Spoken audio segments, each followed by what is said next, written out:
एक थे राजा, उन्हें पशु पक्षियों से बहुत प्यार था।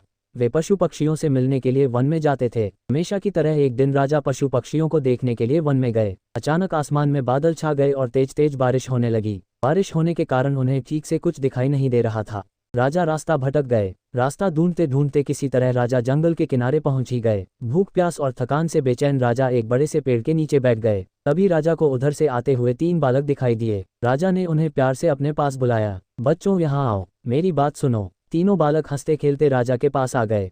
तब राजा बोले, मुझे बहुत भूख और प्यास लगी है, क्या मुझे भोजन और पानी मिल सकता है?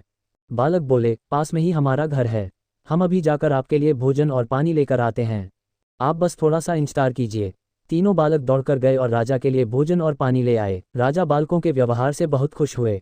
वे बोले, प्यार बच्चों, तुमने मेरी भूख और प्यास मिटाई है। मैं तुम तीनों बालकों को इनाम के रूप में कुछ देना चाहता हूँ। बताओ तुम बालकों को क्या चाहिए? थोड़ी देर सोचने के बाद एक बालक बोला, महाराज, क्या आप मुझे एक बड़ा सा बंगला और गाड़ी दे सकते हैं? राजा बोले, हाँ हाँ, क्यों नहीं, अगर तुम्हें यही चाहिए तो जरूर मिलेगा। अब तो बालक फूले न समाया।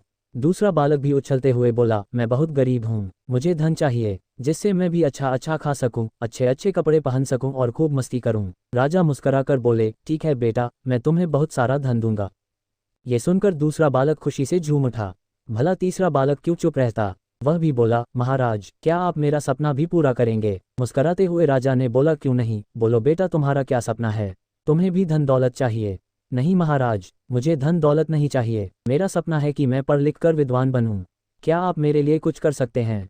तीसरे बालक की बात सुनकर राजा बहुत खुश हुए। राजा ने उसके पढ़ने लिखने की उचित व्यवस्था करवा दी। मेहनती बालक था, वह दिन रात लगन से पढ़ता और कक्षा में पहला स्थान प्राप्त करता। इस तरह समय बीतता गया, वह पढ़ लिख कर विद्वान बन गया। राजा ने उसे राज्य का मंत्री बना दिया। बुद्धिमान होने के कारण सभी लोग उसका आदर सम्मान करने लगे। उधर जिस बालक ने राजा से बंगला और गाड़ी मांगी थी, अचानक बाढ़ आने से उसका सब कुछ पानी में बह गया। दूसरा बालक भी धन मिलने के बाद कोई काम नहीं करता था, बस दिन भर फिजूल खर्च करके धन को उड़ता और मौज मस्ती करता था। लेकिन रखा धन भला कब तक चलता? एक समय आया कि उसका सारा धन समाप्त हो गया, वह फिर से गरीब हो गया। दोनों बालक उदास होकर अपने मित्र यानी मंत्री से मिलने राजा के दरबार में गए। वे दुखी होकर अपने मित्र से बोले, हमने राजा से इनाम मांगने में बहुत बड़ी भूल की। हमारा धन, बंगला, गाड़ी सब कुछ नष्ट हो गया, हमारे पास अब कुछ नहीं बचा है।